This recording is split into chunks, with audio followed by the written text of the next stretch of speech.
இயேசு கிறிஸ்துவுக்குள் அருமையான மகிமை டிவி நேயர்களே, இந்த நாளின் செய்தி வேலைக்காக கடந்து செல்கிற இந்த வேளையில் உங்களை இயேசு கிறிஸ்துவின் இனிதான நாமத்தினாலே வாழ்த்துகிறேன், வரவேற்கிறேன். தேவன் தாமே இந்த வேலையை ஆசீர்வதிப்பாராக. ஜெபிப்போம். பரிசுத்தமுள்ள பரலோக தகப்பனே, நல்ல இந்த செய்தி வேலைக்காக நன்றியோடு உம்மை துதிக்கிறேன், உம்மை ஸ்தோத்திரிக்கிறேன். அப்பா, இந்த வேளையிலே அடியனை பரிசுத்த ஆவியினாலே நிரப்புங்க. உம்முடைய வார்த்தைகள் மாத்திரம் அடியனுடைய வாயிலிருந்து புறப்பட கிருபை செய்யுங்கப்பா. கேட்கின்ற ஒவ்வொரு பிள்ளைகளுக்கும் ஏற்ற விதமாய் செய்தி அமைய, பிள்ளைகள் ஏற்றுக்கொள்ள உம்முடைய வழியை பின்பற்ற நீர் கிருபை செய்ய வேண்டுமாறு இயேசு கிறிஸ்துவின் நாமத்தினாலே ஜெபிக்கிறேன், ஜீவனுள்ள பிதாவே, ஆமேன். அருமையான தேவனுடைய பிள்ளைகளை, இன்றைய செய்திக்காக தெரிந்து கொண்ட வேத வசனம் 1 கொரிந்தியர் 6ஆம் அதிகாரம் 19 மற்றும் 20ஆம் வசனங்கள். உங்கள் சரீரமானது நீங்கள் தேவனாலே பெற்றும் உங்களில் தங்கி இருக்கிற பரிசுத்த ஆவியினுடைய ஆலயமாய் இருக்கிறது என்றும் நீங்கள் உங்களுடையவர்கள் அல்லவென்றும் அறிய. நல்ல கவனிங்க, பவுல் எழுதுகிறார், நாமெல்லாம் தேவனிடமிருந்து பெற்ற தேவனுடைய ஆலயமாக இருக்கிறோம். பரிசுத்த ஆவியினாலே நிரப்பப்பட்ட தேவனுடைய ஆலயமாக இருக்கிறோம். கிரயத்துக்கு நீங்கள் கொள்ளப்பட்டீர்களே, ஆகையால் தேவனுக்கு உடையவர்களாகிய உங்கள் சரீரத்தினாலும் உங்கள் ஆவியினாலும் தேவனை மகிமைப்படுத்துங்கள். நம்முடைய சரீரத்தினாலும் நம்முடைய ஆவியினாலும் தேவனை மகிமைப்படுத்தும்படியாய் தேவன் இந்த வசனத்தினாலே நமக்கு அறிவுறுத்துகிறார். நாம் அநேக வேளைகளிலே உலக கவலைகளினாலே அல்லது உலக கவலைகளை சுமந்து கொண்டு நாம் கண்ணீர் சிந்துகின்ற பிள்ளைகளாக காணப்படுகிறோம், கவலைப்படுகின்ற பிள்ளைகளாக காணப்படுகிறோம். ஏனோ தானோ என்று வாழ்கின்ற ஒரு வாழ்க்கையே வாழ்கின்ற பிள்ளைகளாகவும் நாம் காணப்படுகிறோம். ஆனால் வேதம் என்ன சொல்லுகிறது தெரியுமா? நம்முடைய சரீரத்தினாலும் நம்முடைய ஆவியினாலும் தேவனை மகிமைப்படுத்தும்படியாய் இந்த சிருஷ்டிப்பு நமக்கு கொடுக்கப்பட்டிருக்கிறது.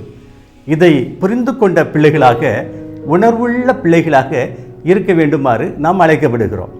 ஒவ்வொரு வேளையிலும் ஒவ்வொரு காரியத்திலும் நாம் நம்முடைய சரீரத்தினாலும் ஆவியினாலும் தேவனை மகிமைப்படுத்த அழைக்கப்படுகிறோம். இல்லையா? மகிமைப்படுத்துகிறோமா? நம்முடைய வாழ்க்கையை நாம் தாமே சிந்தித்து பார்க்க வேணும்.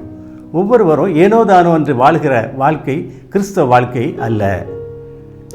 அருமையான ஞானமுள்ள ஒரு வாழ்க்கை. இந்த ஞானத்தை நாம் இறைமகனாம் இயேசு கிறிஸ்துவிடமிருந்து அவரிடமிருந்து கேட்டு பெற்றுக்கொள்ள வேண்டும். ஞானத்தை கண்டடைகிறவன் புத்தியை காண்கிறான். இல்லையா? ஞானம் இருந்தால் தான் புத்தி இருக்கும். இல்லைன்னா புத்தீனமான காரியங்களை நாம் செய்து கொண்டே இருப்போம். ஞானமுள்ள பிள்ளைகளாக வளருவதற்கு நமக்கு தேவை யார் தெரியுமா? இயேசு கிறிஸ்து தான். அவருடைய உடனிருப்பு, அவருடைய பங்களிப்பு நமக்கு ரொம்ப அவசியம். அதற்காகத்தான் அநேக பக்தர்கள் ஜெபிக்கும்போது ஆண்டவருடைய கோட்டைக்குள்ளாக தங்களை வைத்து ஜெபிக்கின்றார்கள். ஆண்டவருடைய எல்கைக்குள்ளாக நாங்கள் வாழும்படியாய் நீர் எங்களுக்கு உதவி செய்ய வேண்டும் என்று ஜெபிக்கின்றார்கள். நம்முடைய வாழ்க்கை இறைமகனாம் இயேசு கிறிஸ்துவை விட்டும் பிதா குமாரன் பரிசுத்த ஆவியை விட்டும் அப்புறமாக போகக்கூடாது. தேவனுக்குள்ளாக நம்ம இருக்க வேணும், தேவனுக்குள்ளாக நம்ம வாழ வேண்டும், தேவனோடு கூட நம்ம இருக்க வேணும். இல்லையா? தேவனுடைய தரிசனம் எப்பொழுது நமக்கு கிடைக்க வேணும், தேவனுடைய ஆசீர்வாதம் எப்பொழுது நமக்கு கிடைக்க வேணும். தேவனுடைய தரிசனம், தேவனுடைய ஆசீர்வாதம், தேவனுடைய பங்களிப்பு நமக்கு கிடைக்க வேண்டுமானால் நம்முடைய சரீரத்தினாலும் ஆவியினாலும் தேவனை மகிமைப்படுத்த வேணும். இல்லையா? தேவனை மகிமைப்படுத்துவதற்கு நம்ம என்ன செய்யணும்? நம்ம என்னங்க செய்யணும்? பெற்றோரை கனப்படுத்த நம்ம என்ன செய்யணும்? பெற்றோருக்கு கீழ்ப்படியணும், பெற்றோரோடு கூட இருக்கணும். பெற்றோர்கள் எவைகளை எல்லாம் நமக்கு சொல்லுகின்றார்களோ அந்த புத்திமதிகளை எல்லாம் நம்ம ஏற்றுக்கொள்ளணும். பெற்றோர்கள் நமக்கு சொல்லுகிற கட்டளைகளை நம்ம கீழ்ப்படிந்து அவைகளை செய்து கொடுக்க வேணும். அதே தானே? அதே தான் ஆண்டவருடைய பிள்ளைகளாக இருக்க வேணுமானா, இல்லையா? ஆண்டவருக்கு பிரியமாக இருக்க வேணுமானா ஆண்டவருடைய வசனங்களை நம்ம வாசிக்கிறது மாத்திரமல்ல, அவைகளின்படி நடக்கிற பிள்ளைகளாக நாம் நம்மை மாற்றிக்கொள்ள வேணும். ஒவ்வொரு நாளும் நம்ம மனமாற்றம் அடைந்த பிள்ளைகளாக காணப்படணும். தவறு செய்வது இயல்பு, அது மனித சுபாவம் இல்லையா? அதில் ரொம்ப நீங்கள் கவலைப்பட்டுகிட்டே இருக்காருங்க. எல்லாரும் மனுஷன்தான் இல்லையா? ஆண்டவருடைய சிருஷ்டிப்பு, ஆண்டவரோடு கூட இருந்து கையாலே உருவாக்கப்பட்ட ஆதாமும் ஏவாளும் பாவம் செய்தார்கள் என்று வேதம் சொல்லுகிறது.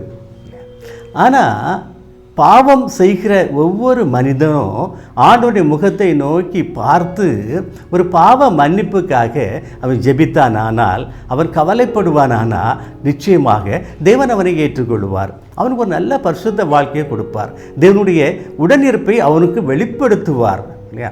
தேவனுடைய உடனிருப்பை தேவன் நமக்கு வெளிப்படுத்த வேண்டுமானா நான் என்ன செய்யணும் இல்லையா? ஆண்டவர்கிட்ட நான் கேட்கணும். ஆண்டவருக்கு பிரியமான பிள்ளையாக நான் வாழும்படியாய் ஒவ்வொரு நாளும் நான் ஆண்டவர்கிட்ட கேட்டுக்கிட்டே இருக்கணும். ஆண்டவர் பிரியமாய் செய்யணும் இல்லையா? இந்த பாருங்கள், மத்தேயு எழுதின சுவிசேஷத்தில் 20ஆம் அதிகாரத்தில் மத்தேயு 20:27 இப்படி சொல்கிற இயேசு கிறிஸ்து சொல்கிறாரு. என்ன சொல்கிறாரு அப்படின்னு சொன்னால், மத்தேயு 20:27 வாசிக்கிறேன். உங்களில் எவனாகிலும் முதன்மையாக இருக்க விரும்பினால் அவன் உங்களுக்கு ஊழியக்காரனாக இருக்க கடவுள். 10 பேருக்கும் ஒருத்தன் லீடராக இருக்க வேணும் விரும்பினா இல்லையா? ஒரு முதலாளியாக இருக்க விரும்பினா 10 பேருக்கு அவன் ஊழியம் செய்கிறவனாக இருக்கணும். ஊழியம் யார் செய்வா இல்லையா? ஊழியம் யார் செய்வா? 10 பேர் முதல் அன்பு உள்ளவன் தான் பிறருக்கு என்ன செய்ய முடியும்? உதவி செய்ய முடியும். அதுக்காக இவன் எல்லா வேலையும் அவனுக்கு போய் செய்து கொடுக்கணுன்ற அவசியமா?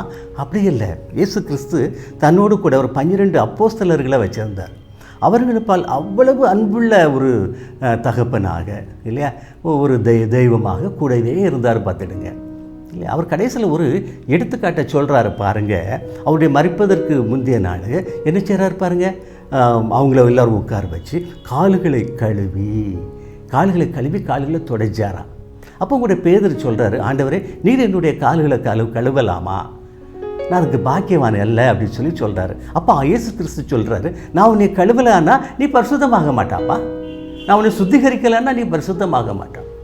அப்போது எஜமானுடைய அந்த அதிகார பவரை பாருங்க இல்லையா? அவர் தன்னுடைய ஊழியக்காரர்களை என்ன செய்யணும்? அவர் சுத்திகரிக்கிற ஒரு மனிதனாக காணப்பட வேண்டும். இயேசு அதை செய்தார்.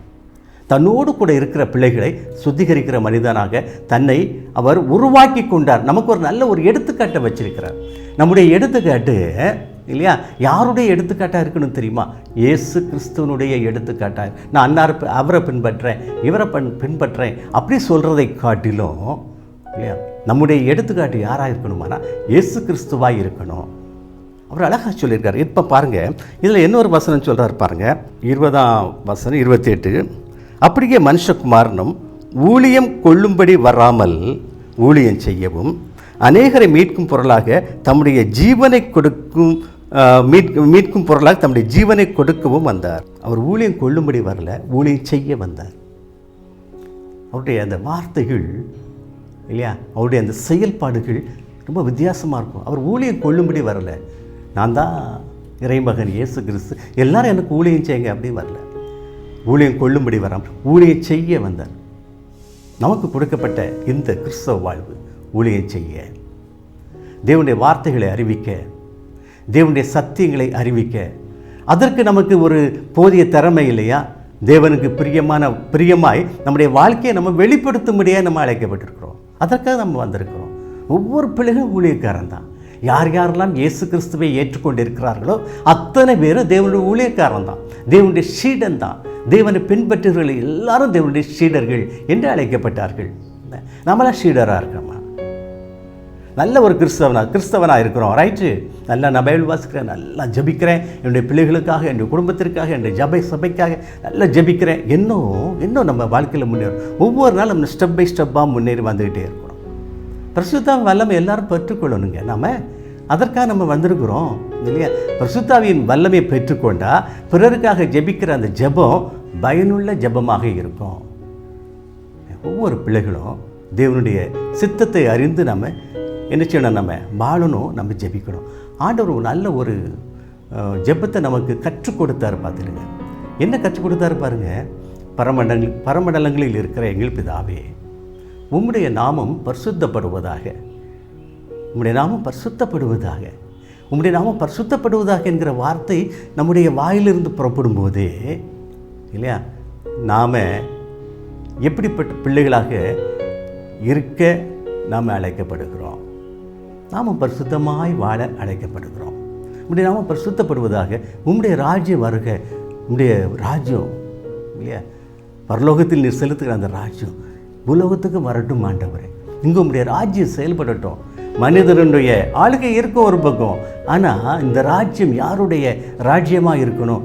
உம்முடைய ராஜ்யமாக இருக்கணும், உம்முடைய அரசாக இருக்கணும். வாங்க தகப்பனே, உம்முடைய ராஜ்யம் வருவதா, உம்முடைய சித்தம் பரமண்டலங்களிலே செய்யப்படுவது போல பூமியிலேயும் செய்யப்படுவதாக.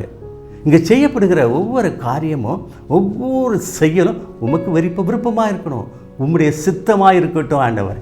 எங்களுடைய சித்தம் அல்ல, மனிதனுடைய சித்தம் அல்ல, உம்முடைய சித்தமாக இருக்கட்டும் அப்படின்னு சொல்லி ஆண்டவர் கற்றுக் கொடுத்திருக்கிறார். பரிசுத்த பவுல் ரோமருக்கு எழுதின சுவிசேஷத்தில் 12ஆம் அதிகாரம் முதல் 2 வசனத்தில் இப்படி நம்ம வாசிக்கிறோம். 12ஆம் அதிகாரம் 1-2 வசனங்களில் இப்படி வாசிக்கிறோம்.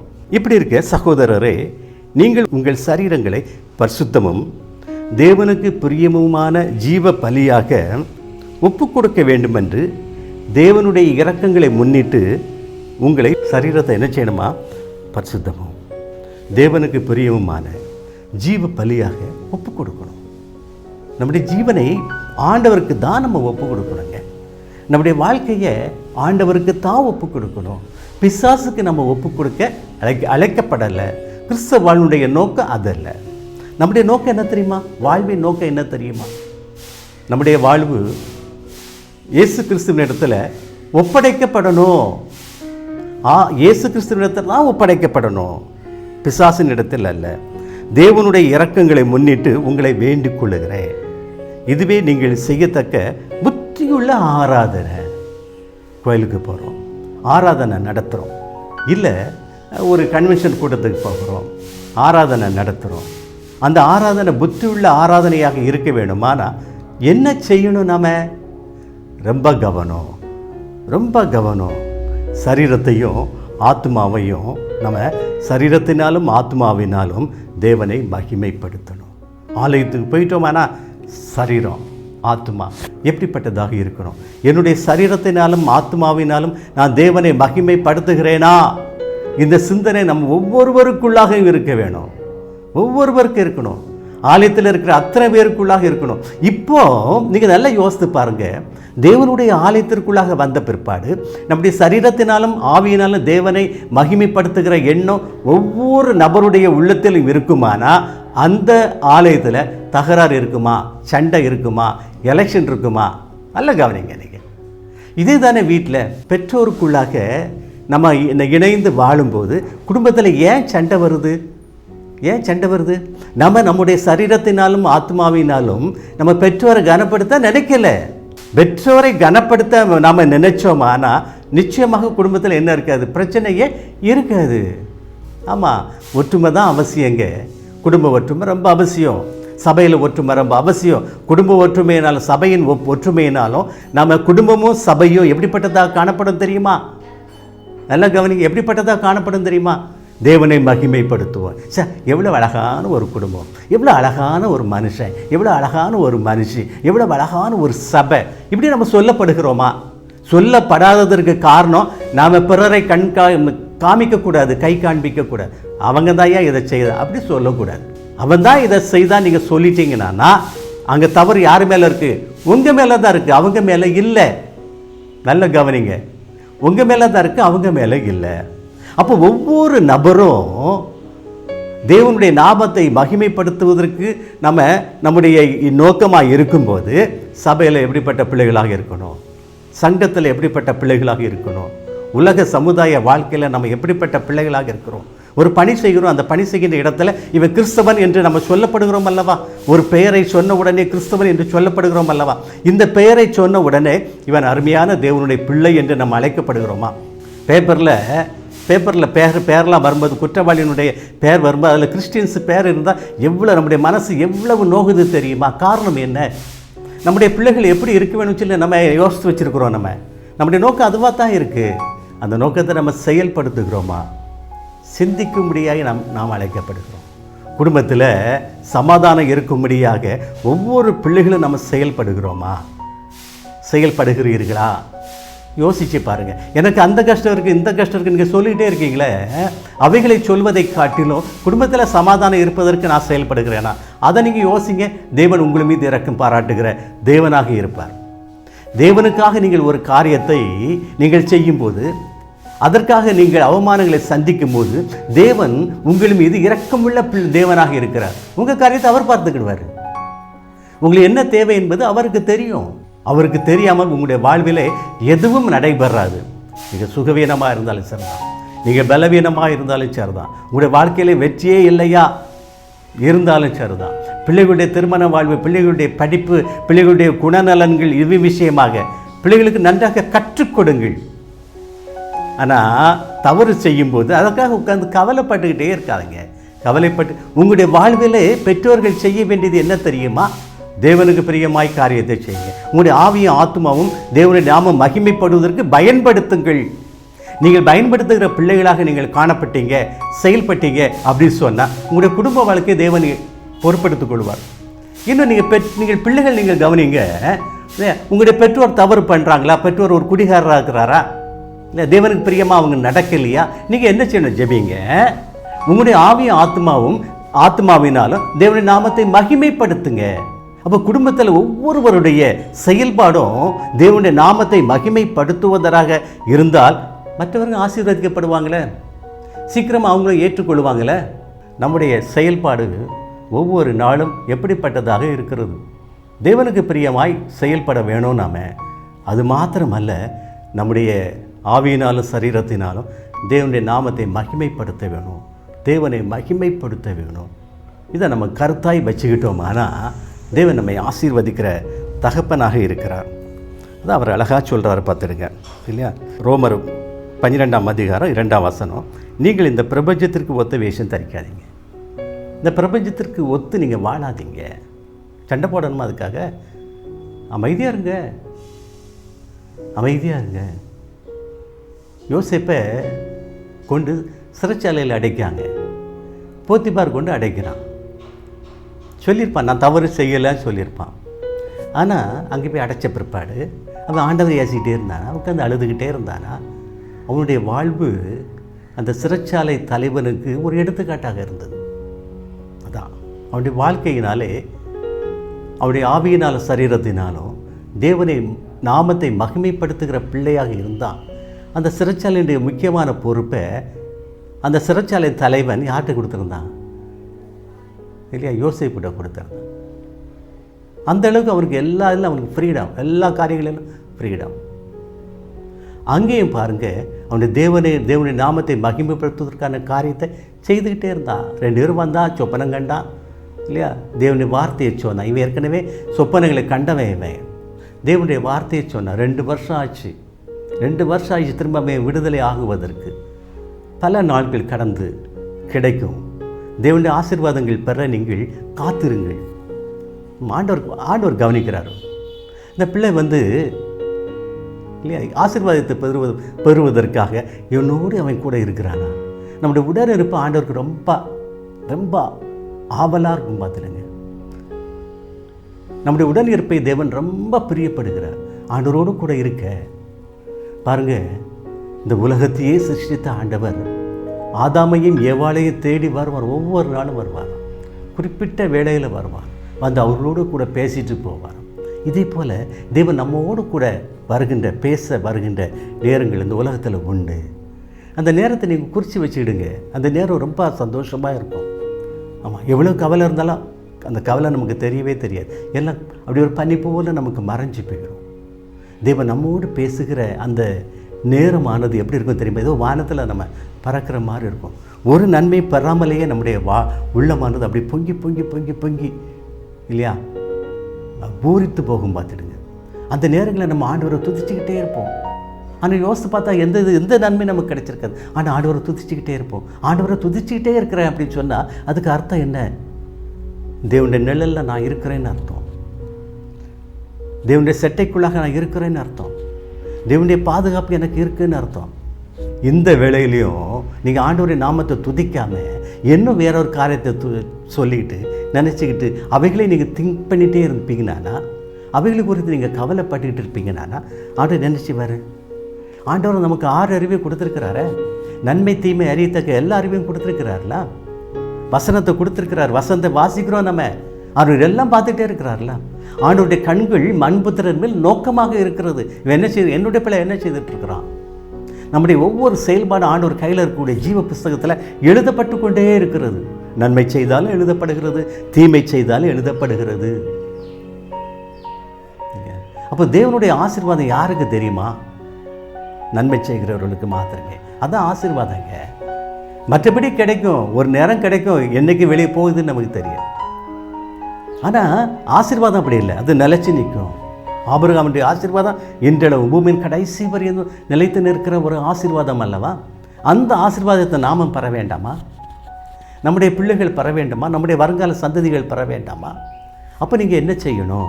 தேவனுக்கு பிரியமாய் நடந்து கொள்ளுங்கள். ஒவ்வொரு காரியத்திலும் தேவனுக்கு பிரியமாய் நடந்து கொள்ளுங்கள். இல்லை, உங்களுடைய சரீரத்தினாலும் ஆவியினாலும் தேவனை மகிமைப்படுத்துங்கள். தேவனை மகிமைப்படுத்த படுத்த படுத்த பிசாசு நம்மகிட்ட விலகி போயிட்டே இருப்பான். நம்ம பக்கத்திலேயே வர மாட்டோம். அதுக்கு அவனுக்கு நம்முடைய பக்கத்தில் இடம் கிடையவே கிடையாது. தேவனுடைய நாமத்தை மகிமைப்படுத்த நீங்கள் தவறிச்சிங்கன்னா பிசாசு எளிமையாக நம்ம என்ன செய்வோம், நம்ம ஆக்குப்பை பண்ணிவிடுவான். தேவனுடைய பிள்ளைகளை ஆவியினாலும் சரீரத்தினாலும் தேவனை மகிமைப்படுத்துங்கள். இல்லையா? உங்கள் மனம் புதிதாகிறதுனாலே மறுரூபமாகுங்கள். ஒவ்வொரு நாளும் மறுரூபமாக நம்ம அழைக்கப்படுகிறோம். மனம் அப்படி சொன்னால் என்ன? மனம் எவைகளை கட்டுப்படுத்துகிறது? ஒரு மனுஷனுடைய மனம் அவனுடைய சரீரத்தை கட்டுப்படுத்துகிறது. இல்லையா? நம்முடைய சித்தம், நம்முடைய விருப்பம் நம்முடைய மனதை கட்டுப்படுத்துகிறது. இப்போ நல்லா கவனிங்க, மனமானது சரீரத்தை கட்டுப்படுத்துகிறது. இல்லையா? நம்முடைய விருப்பமானது நம்முடைய மனதை கட்டுப்படுது. எதை நம்ம விரும்புகிறோமோ அதைத்தான் நம்முடைய மனசு செய்ய ஆர்வமாக இருக்கும், விரும்புகிறதை செய்யும். அப்படி போயிட்டே இருக்கிறோம். ஒரு கடையை பார்க்குறோம், இதை வாங்கணும்னு நினைக்கிறோம். என்றைக்கா ஒரு நாள் கண்டிப்பாக நம்ம போய் அதை வாங்கிக்கிட்டே நிற்போம். ஏன்? அந்த விருப்பமானது மனதை கட்டுப்படுத்தி அதை வாங்க நமக்கு செய்கிறது. இதே மாதிரி தானே பாவமும். ஏன் மனுஷனுக்குள்ளாக பாவம் வருது? ஏவாள் ஏன் போய் பாம்புகிட்ட போய் உட்காந்து பேசிக்கிட்டு இருந்தேன்? ஆதாம் பேச போகலையே, ஆதாம்கிட்ட அந்த பாம்பு போகலையே. அப்போ யாருடைய மனது இலக்கிய மனதாக காணப்படுகிறோம்? யாருடைய மனதை மாற்ற முடியும் அப்படின்னு சொல்லி பிசாசு நினைக்கிறானோ அவரோட கூட உட்காந்து பேசுறதுக்கு பிசாசு போயிடலாம். பிசாசு நம்மளோட பேசுவதற்கு அவனுக்கு இடம் கொடாதீங்க. நீங்கள் ஆண்டவருடைய எல்கைக்குள்ளாக இருக்கும் வரைக்கும் தேவனுடைய கோட்டைக்குள்ளாக பிசாசு வரவே முடியாது. அப்போ நம்ம என்ன செய்யணும்? ஆண்டவரோடு கூட இருக்கணும். ஆண்டோட உடன் இருப்பை நீங்கள் என்ன செய்வீங்க? நீங்கள் எப்பவும் நீங்கள் தக்க வைத்துக் கொள்ளுங்கள். அதிகாலையிலேருந்து ஜெபிங்க. அதுக்காக நீங்கள் ஜெபிங்க.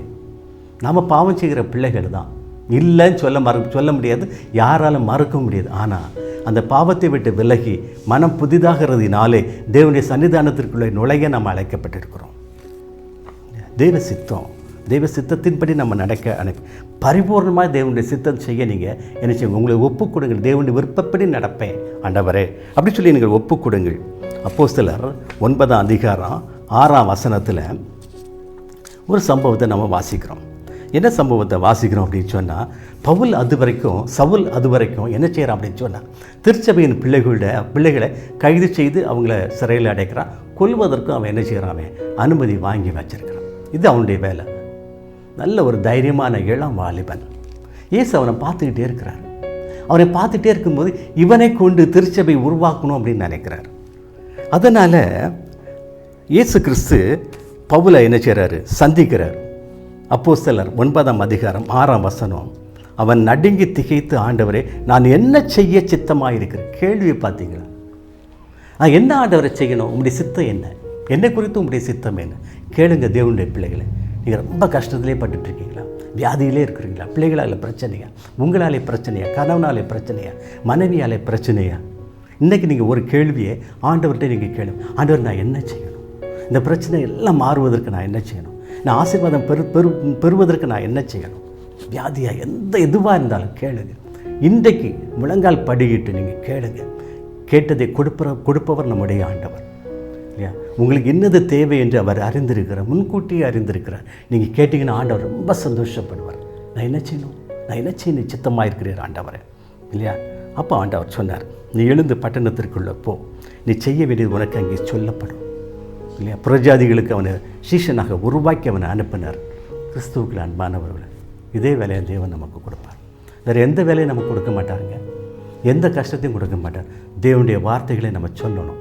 இல்லைனா சரீரத்தினாலும் ஆவியினாலும் தேவனை மகிமைப்படுத்த அழைக்கப்பட்டிருக்கிறோம்.